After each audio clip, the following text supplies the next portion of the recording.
परमेश्वर, हम आपका हृदय से धन्यवाद करते हैं आपके उन सामर्थ्य के कामों के लिए जो आप प्रत्येक मनुष्य के जीवन में अपनी आत्मा के द्वारा करना चाहते हैं। जितना हम पवित्र आत्मा को अवसर देते हैं अपने जीवन में कार्य करने के लिए, उतना कार्य हमारे जीवन में पवित्र आत्मा पूर्ण करता है।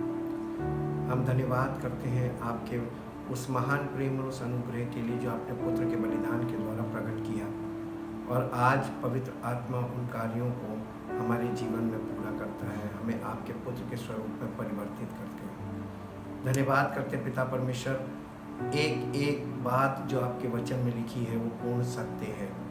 अगर हम आपके बताए हुए मार्ग में चलें तो पवित्र आत्मा के द्वारा आप हमें अपनी महिमा में आगे ले जाते हैं, और इस बात को हमारे जीवन से प्रकट भी करते हैं कि आपने हमें चुना है और हमें हमारे जीवन से अपनी महिमा को आप प्रकट करते हैं। हम बहुत धन्यवाद करते हैं, चाहते हैं पवित्र आत्मा का कार्य हमारे जीवन में तब तक हो जब तक वो कार्य पूर्ण ना हो, और पवित्र आत्मा के फलों के द्वारा हमारा प्रकटीकरण ना हो, ताकि हमारा जीवन आपकी महिमा का कारण बने। धन्यवाद के साथ इस प्रार्थना को आपके इकलौते पुत्र यीशु मसीह के नाम से मांगते हैं, आमीन। सबको जय मसीह की। फिर से एक बार हम आपके बीच में परमेश्वर के वचन को लेकर, उसकी इच्छा और योजना को लेकर उपस्थित हुए हैं, और आज हम परमेश्वर के वचन से मन फिराव का प्रभाव इस विषय पर मनन करेंगे। इफेक्ट ऑफ द रिपेंटेंस का इफेक्ट हमारे जीवन में कैसे और किस प्रकार से होता है, उसको हम आपके साथ शेयर करेंगे। मत्ती रचित सुसमाचार उसका 3 अध्याय और उसके 8 पद में इस प्रकार से लिखा हुआ है। मत्ती रचित सुसमाचार 3 अध्याय के 8 पद में, इसलिए मन फिराव के योग्य फल लाओ। ये उस समय की बात है जब यूहन्ना बपतिस्मा देने वाला बपतिस्मा दे रहा था। ये मत्ती रचित सुसमाचार के 3 अध्याय में और 7 पद में लिखा, जब उसने बहुत से फरीसियों और सदूकियों को बपतिस्मा के लिए अपने पास आते देखा। बहुत से फरीसी और सदूकी, ये वो लोग थे जो उस समय के रिलीजियस लीडर्स हुआ करते थे, और ये जब बपतिस्मा लेने के लिए ढेर सारी यानी बहुत बड़ी मात्रा में ये निकल कर आए और बपतिस्मा लेने के लिए, तो उसने यानी यूहन्ना बपतिस्मा देने वाले ने उनसे कहा, हे सांप के बच्चों, तुम्हें किसने जता दिया कि आने वाले क्रोध से भागो। ये आने वाला क्रोध का मतलब परमेश्वर के उस न्याय के दिन से डर जाना और भागना। और ये लोग आकर बपतिस्मा लेने के लिए आने लगे और कहने लगे, हमें बपतिस्मा दो। 8वें पद में, इसलिए मन फिराव के योग्य फल लाओ। इस बात का क्या अर्थ है, मन फिराव के योग्य फल लाओ? मन फिराव, आज बहुत से लोग इस बात का दावा करते हैं कि उन्होंने मन फिरा लिया है, लेकिन जब हम और आप परमेश्वर के वचन में पवित्र आत्मा के नज़रिए से जाते हैं तो पवित्र आत्मा इस बात को वचन के द्वारा हमारे सामने प्रकट करता है कि मन फिराव का अर्थ क्या है। यहाँ पर मैं इंग्लिश एम्प्लीफाइड से इसी बात को पढ़ूंगा। Matthew chapter 3 verse 8, bring forth fruit that is consistent with repentance। Bracket में लिखा हुआ है, let your lives prove your change of heart। मन फिराने का मतलब है हृदय बदल जाना। हृदय बदल जाने का मतलब है हमारा जीवन का उद्देश्य बदल जाना। हृदय परिवर्तन का मतलब है जीवन का उद्देश्य बदल जाना। जीवन में हर शारीरिक मनुष्य का शारीरिक उद्देश्य होता है हर जिंदगी में, लेकिन जब पवित्र आत्मा की सामर्थ हमारे हृदय में कार्य करती है परमेश्वर के वचन के द्वारा, तो हमारा हृदय परिवर्तन होता है और हम शारीरिक बातों से अपने आप को मोड़कर परमेश्वर की आत्मा की बातों में मन लगाने लगते हैं। यानी हमारे हृदय में अब उद्देश्य बदल गया, हमारी इच्छा बदल गई, हमारे हृदय की इच्छा बदल गई। हृदय इच्छा को भी दिखाता है, सीट ऑफ अफेक्शन बोलते हैं, जहाँ पर हमारी इच्छाएं बनी रहती हैं और हर मनुष्य इच्छाओं, भावनाओं, कल्पनाओं से भरा रहता है। लेकिन परमेश्वर उन इच्छाओं, भावनाओं और कल्पनाओं से जो शारीरिक मनुष्य में पाई जाती है उसको परमेश्वर एक्सेप्ट नहीं करता, बल्कि परमेश्वर चाहता है कि मनुष्य परमेश्वर की इच्छा को जाने। एक तरफ इच्छाएं हैं और एक तरफ इच्छा है, और एक तरफ भावनाएं हैं और एक तरफ भावना है, यानी सिंगुलर और प्लूरल का फ़र्क है। जब कोई शारीरिक मनुष्य होता है उसके अंदर इच्छाएं, भावनाएं और कल्पनाएं भरी हुई होती हैं, लेकिन जब किसी का हृदय परिवर्तित होता है तो उसके अंदर परमेश्वर की इच्छा और सच्ची भावना ये चीज़ होती है, और कल्पना नहीं, उस कल्पना की जगह सत्य होता है, यानी प्रमाणित बात उसके जीवन में बैठ जाती है, उसके हृदय में बैठ जाती है। ये मन फिराव को हम आज देखेंगे परमेश्वर के वचन से। मन फिराने का क्या प्रभाव होता है किसी व्यक्ति के जीवन में, और उससे उसको क्या प्राप्त होता है। इसके लिए लूका रचित सुसमाचार उसके 15 अध्याय में चलेंगे। लूका रचित सुसमाचार उसके 15 अध्याय में और 15 अध्याय के 11 पद से हम एक दृष्टांत है जो यीशु मसीह ने सुनाया था, हम उस दृष्टांत में चलेंगे और देखेंगे कि उस दृष्टांत में हृदय परिवर्तन के विषय में किस तरीके से कहानी के अंदर छिपा हुआ है, जो पवित्र आत्मा के द्वारा हमारे और आपके बीच में प्रकट हो। 11 पद से इसमें उड़ाऊ पुत्र का दृष्टांत है। फिर उसने कहा, किसी मनुष्य के 2 पुत्र थे। उनमें से छोटे ने पिता से कहा, हे पिता, संपत्ति में जो भाग मेरा हो वो मुझे दे दीजिए। उसने उनको अपनी संपत्ति बांट दी। बहुत दिन ना बीते थे कि छोटा पुत्र सब कुछ इकट्ठा करके दूर देश को चला गया और वहां कुकर्म में अपनी संपत्ति उड़ा दी। जब वो सब कुछ खर्च कर चुका तो उस देश में बड़ा अकाल पड़ा और वो कंगाल हो गया। इसलिए वो उस देश के निवासियों में से एक के यहाँ जा पड़ा।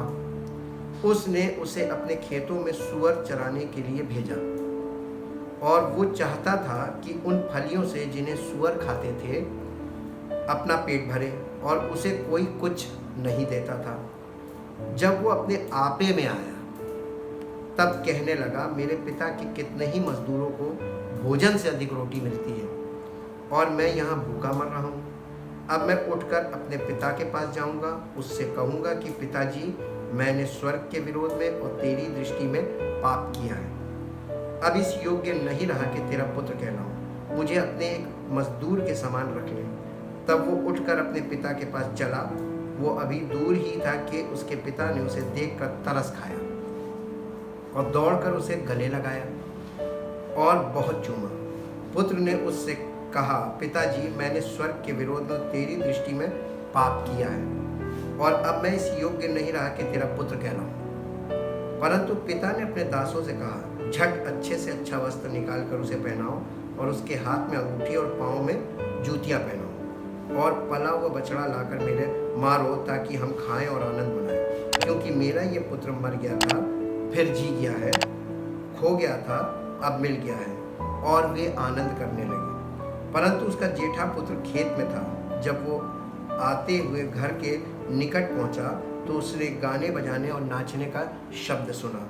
अतः उसने एक दास को बुलाकर उससे पूछा, ये क्या हो रहा है?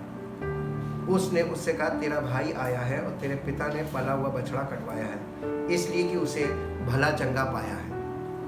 ये सुनकर वो क्रोध से भर गया और भीतर जाना ना चाहा, परंतु उसका पिता बाहर आकर उसे मनाने लगा। उसने पिता को उत्तर दिया, देख, मैं इतने वर्ष से तेरी सेवा कर रहा हूँ और कभी भी तेरी आज्ञा नहीं टाली, तो भी तूने मुझे कभी एक बकरी का बच्चा भी न दिया कि मैं अपने मित्रों के साथ आनंद करता। परंतु जब तेरा ये पुत्र, जिसने तेरी संपत्ति वेश्याओं में उड़ा दी है, आया तो उसके लिए तूने पला हुआ बछड़ा कटवाया। उसने उससे कहा, तू सर्वदा मेरे साथ है और जो कुछ मेरा है वो सब तेरा ही है। परंतु अब आनंद करना और मगन होना चाहिए, क्योंकि ये तेरा भाई मर गया था, फिर जी गया है, खो गया था, अब मिल गया है। इस कहानी में वो सच्चाई छिपी हुई है, वो बात छिपी हुई है जो हमारे आत्मिक जीवन के आरंभ के लिए आवश्यक है। आत्मिक जन्म और आत्मिक जीवन का आरंभ यही सबसे कठिन और जटिल है। पवित्र आत्मा की अगुवाई में चलना सरल है, लेकिन जब तक उस अगुवाई को हम एक्सेप्ट नहीं कर लेते, समझ नहीं लेते और उसके अनुसार चलने नहीं लगते, यानी हम उसके अनुसार मैच्योर नहीं हो जाते, तब तक के लिए हमारे जीवन में चारों तरफ से खतरे ही खतरे होते हैं आत्मिक जीवन के संदर्भ में। इस दृष्टांत में मन फिराने का अर्थ छिपा हुआ है। शारीरिक रूप से ये एक कहानी है, परंतु आत्मिक तौर पर इसमें मन फिराने के विषय में सच्चाई देखने को मिलती है।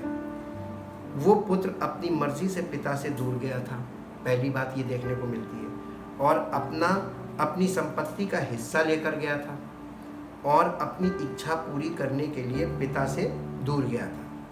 अगर हम अपने जीवन में देखें तो यही बात हमारे जीवन में भी पाई जाती है। शारीरिक तौर पर हमें परमेश्वर से कोई मतलब नहीं होता है, केवल हम अपनी इच्छाओं की पूर्ति के लिए ही प्रार्थना, आराधना व सेवा इत्यादि करते रहते हैं। जिस प्रकार उस पुत्र ने पिता से जो धन प्राप्त किया उसे अपने शारीरिक भोग विलास में उड़ा दिया था, ठीक यही हम लोग भी करते हैं। याकूब की पत्री 4 अध्याय के 3 पद में लिखा हुआ है, और क्या लिखा है वो मैं आपके बीच में पढ़ता हूँ ताकि परमेश्वर के वचन को हम साथ साथ देखते चलें। याकूब की पत्री उसका 4 अध्याय और उसका 3 पद। The book of James chapter 4 verse 3, तुम मांगते हो और पाते नहीं, इसलिए कि बुरी इच्छा से मांगते हो ताकि अपने भोग विलास में उड़ा दो। परमेश्वर से मांगने में कोई पीछे नहीं है। परमेश्वर से कोई भी व्यक्ति किसी से भी बोलो तो वो केवल मांगने का काम करता है। आज तक कभी किसी ने परमेश्वर को धन्यवाद देने के विषय में या धन्यवाद की भेंट देने के विषय में कभी भी नहीं सोचा। परमेश्वर से हम सिर्फ लेने का काम करते हैं और परमेश्वर को कुछ भी देने के विषय में कभी नहीं सोचते। और अगर कुछ लोग देने की इच्छा भी रखते हैं तो उसके पीछे भी लालच होता है कि उसको देने से मिलेगा, जबकि परमेश्वर ये चाहता है कि जो उसने हमें दिया है उसमें से हम उसको अपनी ओर से भेंट दें, उसको उस चीज़ का अंश दे, ताकि परमेश्वर इस बात को समझे कि उसने हमें दिया है और हमने धन्यवाद स्वरूप उसको उसका एक अंश दिया है। जिस प्रकार उस पुत्र ने पिता से धन प्राप्त किया और अपने शारीरिक भोग विलास में उड़ा दिया था, ठीक यही हम लोग भी करते हैं, अर्थात कंगाली अवस्था में पड़ जाना। जब उस पुत्र ने अकाल का सामना किया, अर्थात सब प्रकार की कमी घटी में, अर्थात कंगाली की अवस्था में पड़ गया, तब उसने किसी मनुष्य से खाने को मांगा। तब उस मनुष्य ने इस व्यक्ति को अपने यहाँ काम पर रख लिया और वो उस मनुष्य के सुअरों को चराने का कार्य करने लगा। अगर आप इस कार्य को यहूदी विचारधारा के अनुसार देखें तो सुअर अशुद्ध पशुओं में गिना जाता है और ये पशु घृणित पशु माना जाता है और उसे वही खाने को कहा गया जो सुअर खाते थे, अर्थात वो फलियां जिन्हें सुअर खाते थे वही उसे भी खानी थी, अर्थात घृणित पशु के साथ रहना एवं खाना उसकी दिनचर्या हो गई थी। इस दशा में उसके हृदय में मंथन शुरू हुआ। जब वो सुअरों के बीच रह रहा था तब उसे अपने पिता की याद आई और उसके मन में ये विचार भी आया कि उसके पिता के घर में कितने नौकर आराम से रह रहे हैं और अच्छा भोजन कर रहे हैं तथा अच्छे साफ स्वच्छ कपड़े पहनकर स्वच्छ वातावरण में रहते हैं, और मैं वारिस होकर भी घृणित व बदतर जीवन जीने को मजबूर हूँ और इस हालात का मैं स्वयं जिम्मेदार हूँ। इस परिस्थिति को मैंने स्वयं पैदा किया है। जब उसके मन में ऐसा विचार आने लगा कि मैं आज जिस हालत में हूँ ये मेरे कारण ही है, मैं अपने पिता के पास जाकर माफ़ी मांगूंगा और उससे विनती करूंगा कि मुझे अपने घर में एक नौकर की तरह रख ले, क्योंकि अब मैं पुत्र कहलाने के योग्य नहीं रहा। इस तरह के विचारों का आना और आत्मग्लानि का उत्पन्न होना ही वो सच्चा पश्चाताप है।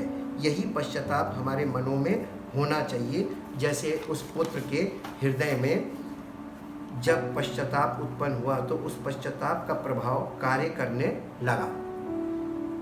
वो उठकर अपने पिता के घर की ओर जाने लगा। जब वो अपने पिता के घर पहुंचने वाला था, लेकिन अभी दूर ही था कि उसका पिता जो प्रतिदिन उसका इंतज़ार करता था, उसे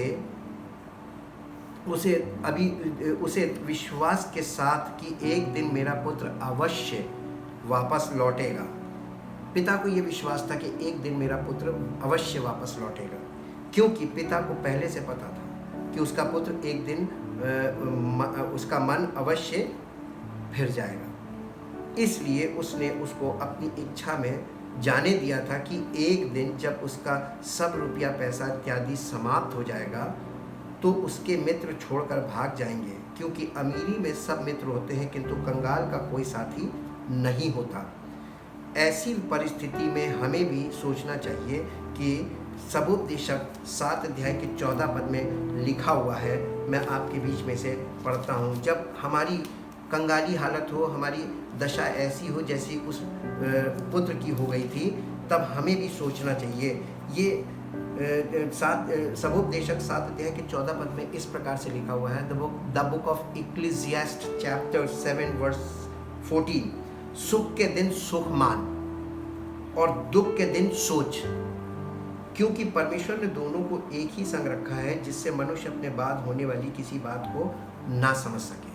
सुख के दिन सुख मान और दुख के दिन सोच। जब आपके और हमारे जीवन में दुख के दिन आए तो हमें विचार करना चाहिए कि हमारे कितने निर्णय हमने जीवन में गलत किए, कैसा जीवन हमने जिया, किस तरीके की काम हमने किए जिसके कारण आज हमारे जीवन में ये परिस्थितियाँ आई। सुख के दिन सुख मान, दुख के दिन सोच। लूका रचित सुसमाचार उसके 18 अध्याय में चलेंगे। यहाँ पर हम देखेंगे कि लूका रचित सुसमाचार उसके 18 अध्याय में और 18 अध्याय के 9 पद से हम इसको पढ़ेंगे। उसने उनसे जो अपने ऊपर भरोसा रखते थे कि हम धर्मी हैं और दूसरों को तुच्छ जानते थे, ये दृष्टांत कहा। किसने? यीशु मसीह ने उनसे यानी लोगों से जो अपने ऊपर भरोसा रखते थे। ये कौन लोग थे जो अपने पर भरोसा रखते थे? शास्त्री और फरीसी। ये शास्त्री और फरीसियों से यीशु मसीह ने एक दृष्टांत कहा और वो उनकी एक मेंटालिटी थी, उनकी एक मानसिकता थी कि वो अपने आप को धर्मी समझते थे और दूसरों को तुच्छ जानते थे। ऐसी सोच अगर किसी व्यक्ति में है तो वो शास्त्री और फरीसी वाली मानसिकता में है और वो अपने आप को तो धर्मी, बाकी सब लोगों को तुच्छ समझता है, और ये मानसिकता अच्छी नहीं है। इस प्रकार का विचारधारा परमेश्वर की ओर से नहीं है। 2 मनुष्य मंदिर में प्रार्थना करने के लिए गए। एक फरीसी था और दूसरा चुंगी लेने वाला यानी पापी। फरीसी खड़ा होकर अपने मन में यूं प्रार्थना करने लगा। फरीसी की प्रार्थना, एक व्यक्ति जो ऐसी विचारधारा में है, अपने आप को धर्मी समझता, उसकी प्रार्थना का प्रारूप क्या है, ये यीशु मसीह बता रहे हैं। हे परमेश्वर, मैं तेरा धन्यवाद करता हूँ कि मैं दूसरे मनुष्यों के समान अंधेर करने वाला, अन्यायी और व्यभिचारी नहीं, और ना इस चुंगी लेने वाले के समान हूँ। कंपेयर भी कर रहा है और अपनी बड़ाई कर रहा है।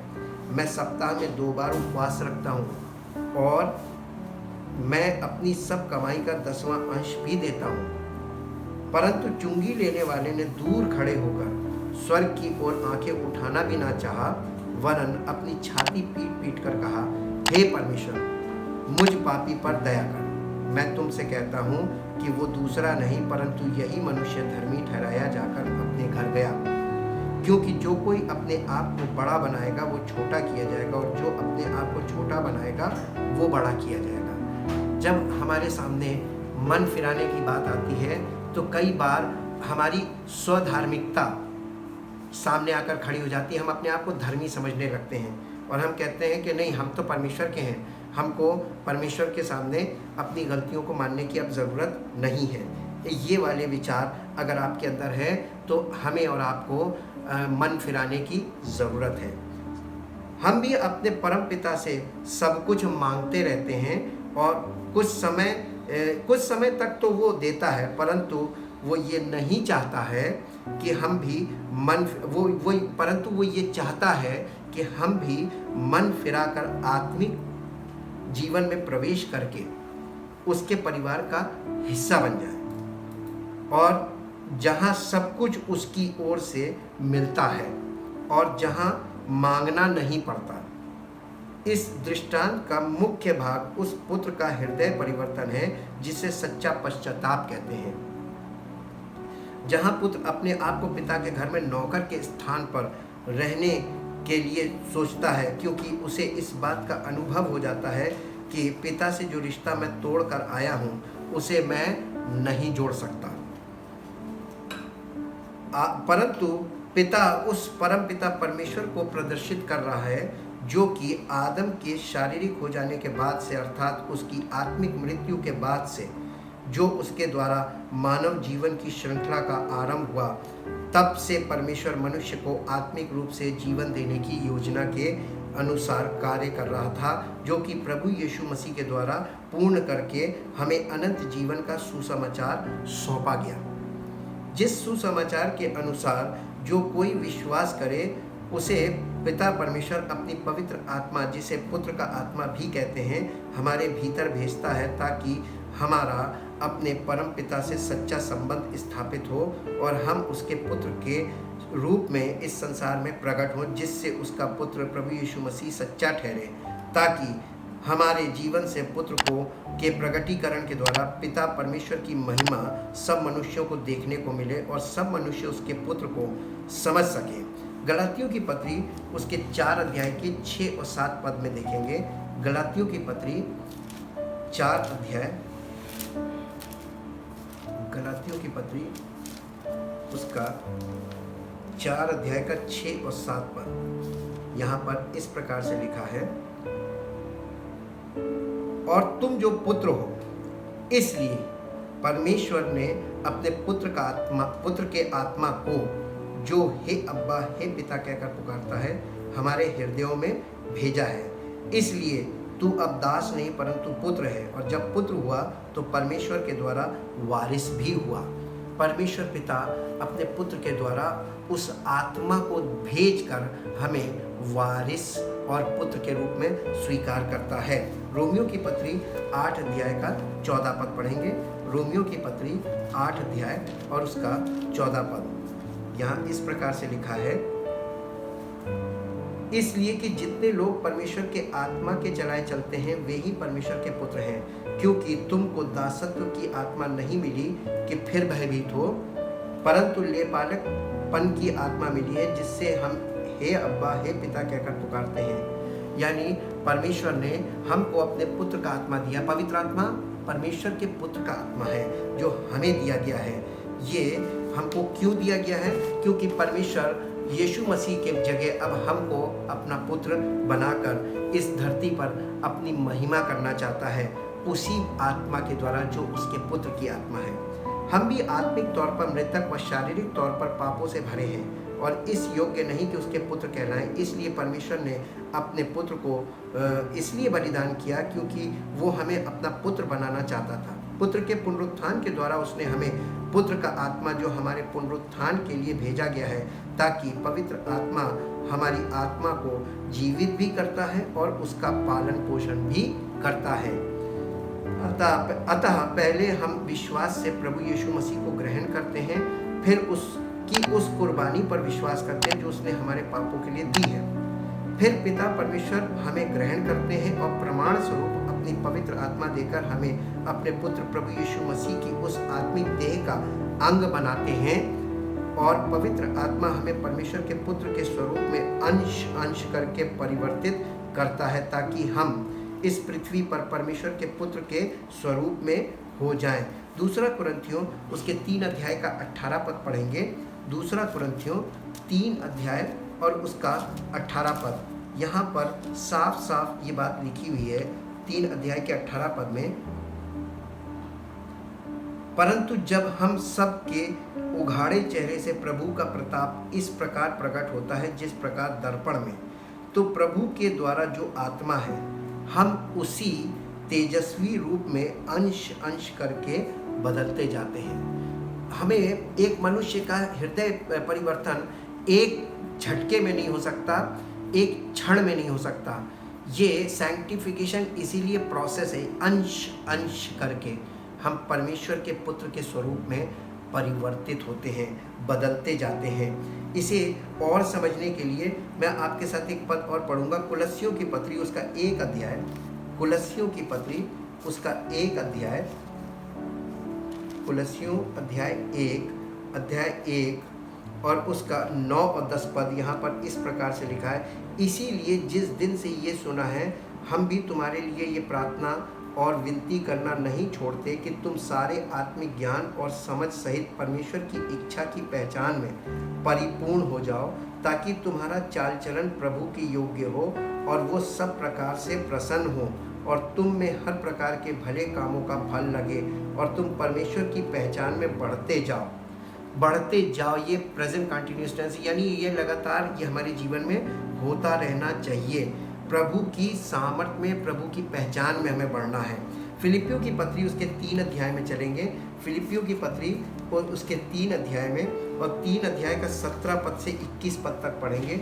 यहाँ पर इस प्रकार से लिखा हुआ है, 3 अध्याय उसके 17 से 21 पद तक यहाँ पर लिखा है, हे भाइयों तुम सब मिलकर मेरी सी चाल चलो। पौलुस प्रेरित कहते हैं, हे भाइयों तुम सब मिलकर मेरी सी चाल चलो और उन्हें पहचान रखो जो इस रीति पर चलते हैं, जिसका उदाहरण तुम हम में पाते हो। क्योंकि बहुत से ऐसी चाल चलते हैं जिनकी चर्चा मैंने तुमसे बार बार की है और अब भी रो रो कर कहता हूँ कि वे अपनी चाल चलन से मसीह के क्रूस के बैरी हैं। इसका मतलब जब आप मसीह में आते हैं तो आपको 2 प्रकार के लोग मिलेंगे। आपको किसके अनुसार चलना है? पवित्र आत्मा तो है, लेकिन आपको पवित्र आत्मा की बात को समझना पड़ेगा, उसके गाइडेंस को समझना पड़ेगा, क्योंकि बहुत से ऐसी चाल चलते हैं जिनकी चर्चा मैंने तुमसे बार बार की है, पौलुस प्रेरित कह रहे हैं। और अभी भी रो रो कर कहता हूँ कि वे अपनी चाल चलन से मसीह के क्रूस के बैरी हैं। उनका अंत विनाश है, उनका ईश्वर पेट है। वे अपनी लज्जा की बातों पर घमंड करते हैं और पृथ्वी की वस्तुओं पर मन लगाए रहते हैं। पर हमारा स्वदेश स्वर्ग पर है और हम एक उद्धारकर्ता प्रभु यीशु मसीह के वहाँ से आने की बाट जो रहे हैं। वह अपनी शक्ति के उस प्रभाव के अनुसार जिसके द्वारा वो सब वस्तुओं को अपने वश में कर सकता है, हमारी दीनहीन देह का रूप बदलकर अपनी महिमा की देह के अनुकूल बना देगा। ये उसका वादा भी है और उसकी सामर्थ्य भी है, वो सामर्थ्य है ऐसा करने में। इफिसियों की पत्री उसके 3 अध्याय में चलेंगे और 15 से 19 पद तक पढ़ेंगे। 3 अध्याय 15 से 19, और यहाँ इस प्रकार से लिखा हुआ है, जिससे पृथ्वी और स्वर्ग पर हर एक घराने का नाम रखा जाता है कि वो अपनी महिमा के धन के अनुसार तुम्हें ये दान दे कि तुम उसके आत्मा से अपने भीतरी मनुष्यत्व में सामर्थ पाकर बलवंत होते जाओ, और विश्वास के द्वारा मसीह तुम्हारे हृदय में बसे कि तुम प्रेम में जड़ पकड़कर और नींव डालकर सब पवित्र लोगों के साथ भली भांति समझने की शक्ति पाओ कि उसकी चौड़ाई और लंबाई और ऊंचाई और गहराई कितनी है, और मसीह के उस प्रेम को जान सको जो ज्ञान से परे है, कि तुम परमेश्वर की सारी भरपूरी तक परिपूर्ण हो जाओ। ये पत्री में ये सब बातें कलीसिया के लोगों के लिए इंडिविजुअली भी, और इफिसियों की पत्री इसके 4 अध्याय में ऐसा क्यों चाहता है वो? 4 अध्याय के 14 पद में लिखा है, ताकि हम आगे को बालक ना रहें और जो मनुष्यों की ठग विद्या और चतुराई से उनके भ्रम की युक्तियों के और उपदेश के हर एक झोंके से उछाले और इधर उधर घुमाए जाते हों। यानी हम इतने कच्चे ना हो मसीह में कि कोई भी व्यक्ति एक उपदेश से हमको अपनी ओर आकर्षित कर ले और अपने पीछे बांध ले। 4 अध्याय के 17 पद से पढ़ेंगे। इसलिए मैं ये कहता हूँ कि प्रभु में आग्रह करता हूँ कि जैसे अन्य जातीय लोग अपने मन की अनर्थ रीति पर चलते हैं, तुम अब से फिर ऐसे ना चलो, क्योंकि उनकी बुद्धि अंधेरी हो गई है और उस अज्ञानता के कारण जो उनमें है और उनके मन की कठोरता के कारण वे परमेश्वर के जीवन से अलग किए हुए हैं, और वे सुन्न होकर लुचपन में लग गए हैं कि सब प्रकार के गंदे काम लालसा से किया करें। पर तुमने मसीह की ऐसी शिक्षा नहीं पाई है, वरन तुमने सचमुच उसी की सुनी और जैसा यीशु में सत्य है उसी में सिखाए भी गए, कि तुम पिछले चाल चलन के पुराने मनुष्यत्व को जो भरमाने वाली अभिलाषाओं के अनुसार भ्रष्ट होता जाता है उतार डालो और अपने मन के आत्मिक स्वभाव में नए बनते जाओ, और नए मनुष्यत्व को पहन लो जो परमेश्वर के अनुरूप सत्य की धार्मिकता और पवित्रता में सृजा गया है। ये वाला जो भाग अभी हमने पढ़ा है, ये पवित्र आत्मा के हमारे जीवन में जो कार्य करता है, जिस कार्य में हम उसको कोऑपरेट करते हैं कि वो हमारे जीवन में ऐसा करे, ये अपना हमारे भीतरी मनुष्यत्व को बदल डालो लिखा है। लेकिन बिना पवित्र आत्मा की सहायता से हम ये नहीं कर सकते। पवित्र आत्मा इसी बात में हमारी सहायता करता है कि हम अपने भीतरी मनुष्यत्व को बदलना चाहते हैं, और बदलने की सामर्थ्य वही देता है और हमें मजबूत वही करता है। ये वाला कार्य जो हम कर रहे हैं, ये पवित्र आत्मा का वो कार्य जो हमारे जीवन में होता है, और हमें यही उद्धार के कार्य को करने के लिए बोला गया। वो यही है कि हमें पवित्र आत्मा को इस कार्य में करने के लिए अपने जीवन में सहयोग करना होता है, और इसका रिजल्ट आता है अगले भाग में, यानी 25 पद से हम पढ़ेंगे, जो इसका परिणाम होता है जब हम ऐसा करने देते हैं पवित्र आत्मा को। इस कारण झूठ बोलना छोड़कर हर एक अपने पड़ोसी से सच बोले, क्योंकि हम आपस में एक दूसरे के अंग हैं। क्रोध तो करो पर पाप मत करो। सूर्य अस्त होने तक तुम्हारा क्रोध ना रहे, और ना शैतान को अवसर दो। चोरी करने वाला फिर चोरी ना करे, वरन भले काम करने में अपने हाथों से परिश्रम करे, इसलिए कि जिसे प्रयोजन हो उसे देने को उसके पास कुछ हो। कोई गंदी बात तुम्हारे मुंह से ना निकले, पर आवश्यकता के अनुसार वही निकले जो उन्नति के लिए उत्तम हो, ताकि उससे सुनने वालों पर अनुग्रह हो। परमेश्वर के पवित्र आत्मा को शोकित मत करो, जिससे तुम पर छुटकारे के दिन के लिए छाप दी गई है। सब प्रकार की कड़वाहट और प्रकोप और क्रोध और कलह और निंदा सब बैरभाव समेत तुमसे दूर किए जाएं। एक दूसरे पर कृपालु और करुणामय हो, और जैसे परमेश्वर ने मसीह में तुम्हारे अपराध क्षमा किए, वैसे ही तुम भी एक दूसरे के अपराध क्षमा करो। जब किसी का वास्तव में हृदय परिवर्तन हो जाता है और पवित्र आत्मा उसका मनुष्यत्व बदलता है, तो उसके जीवन में ये वाली बातें ऑटोमेटिकली लागू होने लगती हैं, और वो इसमें सफल भी होता है, क्योंकि पवित्र आत्मा सामर्थ्य देता है। इफिसियों की पत्री के 6 अध्याय के 6 पद को पढ़ेंगे। यहाँ पर इस प्रकार से लिखा है, मनुष्यों को प्रसन्न करने वालों के समान दिखाने के लिए सेवा ना करो, जैसा कि आज ढेरों लोग केवल दिखाने के लिए सेवा कर रहे हैं, पर मसीह के दासों के समान मन से परमेश्वर की इच्छा पर चलो। सेवा करना और मन से परमेश्वर की इच्छा पर चलना, ये दोनों अलग बातें हैं। मन से कोई परमेश्वर की इच्छा पर नहीं चल रहा, लेकिन सेवा दिखाने वाली सब कर रहे हैं, और उस सेवा को मनुष्यों की नहीं परंतु प्रभु की जानकर सच्चे हृदय से करो, क्योंकि तुम जानते हो कि जो कोई जैसा अच्छा काम करेगा, चाहे दास हो चाहे स्वतंत्र, प्रभु से वैसा ही पाएगा, क्योंकि यीशु मसीह ने कहा, मैं प्रत्येक को उसके कार्य के अनुसार प्रतिफल देने के लिए आ रहा हूँ। और इसी के साथ साथ इफिसियों की पत्री के फिलिपियों की पत्री उसके 4 अध्याय में चलेंगे। फिलिपियों की पत्री और उसका 4 अध्याय का 8 और 9 पद पढ़ेंगे। यहाँ पर इस प्रकार से लिखा हुआ है, इसलिए है भाइयों, जो जो बातें सत्य हैं और जो जो बातें आदरणीय हैं और जो जो बातें उचित हैं और जो जो बातें पवित्र हैं और जो जो बातें सुहावनी हैं और जो जो बातें मनभावनी हैं, अर्थात जो भी सद्गुण और प्रशंसा की बातें हैं, उन पर ध्यान लगाया करो। जो बातें तुमने मुझसे सीखी और ग्रहण की और सुनी और मुझ में देखी है, उन्हीं का पालन किया करो। तब परमेश्वर जो शांति का सोता है तुम्हारे साथ रहेगा। प्रार्थना करने से कुछ नहीं होगा जब तक कि पवित्र आत्मा को आप अपने और हम जीवन में कार्य करने नहीं देंगे, और जब तक पवित्र आत्मा का कार्य आपके जीवन में हो और आप उसको सहयोग नहीं करेंगे, तब तक पवित्र आत्मा का कार्य आपके जीवन में हो नहीं सकता।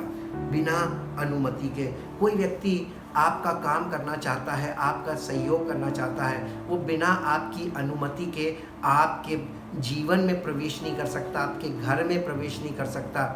आपके उस कार्य को वो करेगा कैसे? जब तक कि आप अनुमति ना दें, जब तक कि आप उसको वेलकम ना करें, जब तक कि आप उसको खुली छूट ना दें कि आप कार्य करो, मैं आपसे आपके हर कार्य के लिए तैयार हूँ, सहमत हूँ। जब तक हमारे मन में पवित्र आत्मा की बातें चुभती रहे, तब तक हमें ये समझ लेना चाहिए कि अभी हमारे मनों का पवित्र आत्मा हमें हमारे मनों में पवित्र आत्मा का जो कार्य शुरू हुआ था वो चल रहा है। और क्योंकि जब ये कार्य पूर्ण हो जाएगा उसका प्रमाण ये होगा कि बिना पवित्र आत्मा की संगति और पवित्र आत्मा के वचन के बिना हमें अधूरा अधूरा सा लगने लगेगा। यानी हमें पवित्र आत्मा की कमी महसूस होगी, उसके द्वारा जो हमें वचन मिल रहा है उसकी कमी महसूस होने लगेगी। अर्थात हमारे अंदर परमेश्वर के जीवित वचन की जो पवित्र आत्मा द्वारा प्राप्त होता है लालसा और जिज्ञासा पैदा हो जाएगी। अतः सच्चा हृदय परिवर्तन ही मन फिराना कहलाता है, जिसके द्वारा हमारे अंदर परमेश्वरीय चरित्र और स्वभाव का निर्माण शुरू हो जाता है। ये शुरुआत है। हृदय परिवर्तन अगर सही ढंग से हुआ है तभी पवित्र आत्मा का कार्य शुरू होता है। फिर कठिनाई जो दूसरी आती है, बाधा, वो पवित्र आत्मा हमारे जीवन में कार्य करना चाहता है, लेकिन कई बार हम पवित्र आत्मा को खेदित करते हैं, कभी शोकित करते हैं, कभी उसकी आज्ञा नहीं मानते हैं, कभी वो काम करते हैं जिससे वो मना कर रहा है, तो इससे वो खेदित भी होता है और शोकित भी होता है, परेशान होता है और वो सज़ा नहीं देता। सज़ा देने वाला तो परमेश्वर है। हमारा इस प्रकार का सारा आचरण परमेश्वर के यहाँ रिकॉर्ड किया जाता है। परमेश्वर ये इस सब बातों का लेखा हमसे लेगा जो उसने हमारे लिए शुरू किया है कार्य। हमें बहुत गंभीर होना चाहिए। जब हम उद्धार के मार्ग में बढ़ें तो गंभीरता के साथ पूरे होश और हवास में सोच समझ के और बुरी यानी उस पवित्रता को ध्यान में रखें जो परमेश्वर की पवित्रता है। पानी से आप शरीर धो सकते हैं लेकिन शरीर को शुद्ध नहीं कर सकते। अगर पानी से शुद्धि होती तो आज लोग सैनिटाइजर वगैरह का इस्तेमाल ना कर रहे होते। और हृदय के अंदर कहाँ से, आपके मन के अंदर की शुद्धि के लिए आप क्या चीज़ का प्रयोग कर सकते हैं? कभी आपने सोचा है?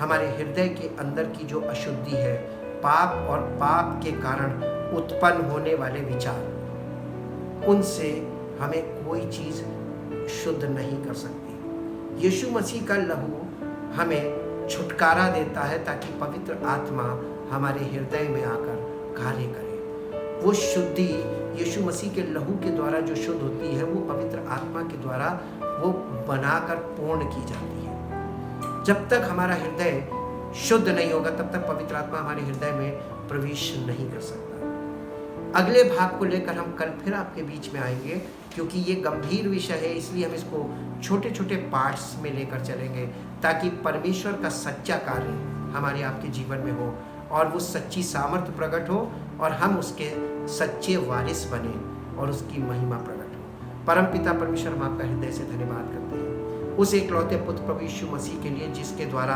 आपने हमें उद्धार का मार्ग बना कर दे दिया और जिस पवित्र आत्मा के द्वारा आप हमें स्वीकार करते हैं, ग्रहण करते हैं, और जो पवित्र आत्मा आकर हमें आपके पुत्र के स्वरूप में उत्पन्न करता है और उसके आपके योग्य बनाता है ताकि हम आपकी उपस्थिति में जाने लायक हों और उन बातों को हम प्राप्त कर सकें जिसके हम कभी लायक भी नहीं थे।